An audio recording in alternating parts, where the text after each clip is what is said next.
వేసవి ఆరంభంలోనే చెరువులు, కుంటలు, వాగుల్లో నీరు అడుగంటడం, భూగర్భ జలాలు పడిపోవడంతో సాగునీటి కోసం రైతులు పడరాని పాట్లు పడుతున్నారు.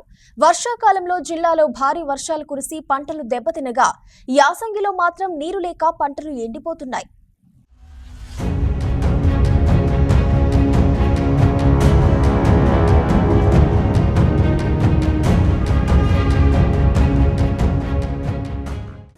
జిల్లాలోని రైతులు ఈ ఏడాది యాసంగిలో వరి 82 ఎకరాల్లో, మిర్చి 24,360 ఎకరాల్లో, మొక్కజొన్న 8,500 ఎకరాల్లో సాగు చేస్తున్నారు.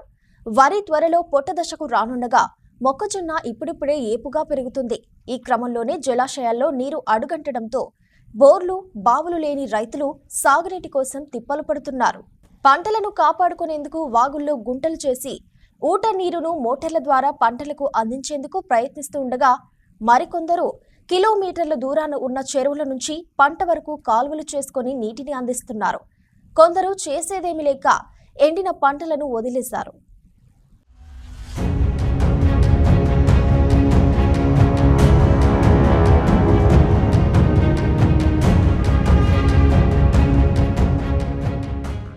వర్షాకాలంలో జిల్లాలో భారీ వర్షాలు కురిశాయి. భూపాలపల్లి నియోజకవర్గంలో 63 సెంటీమీటర్ల వర్షపాతం పడి 124 చెరువుల కట్టలు తెగిపోయాయి. దీంతో ఆయకట్టు రైతుల పంట పొలాలు నీటి పాలయ్యాయి. ఇప్పుడేమో భూగర్భ జలాలు అడుగంటి సాగునీరు అందక పంటలు ఎండిపోతున్నాయని అన్నదాతలు ఆవేదన వ్యక్తం చేస్తున్నారు. ప్రభుత్వం తమను ఆదుకోవాలని కోరుకుంటున్నారు.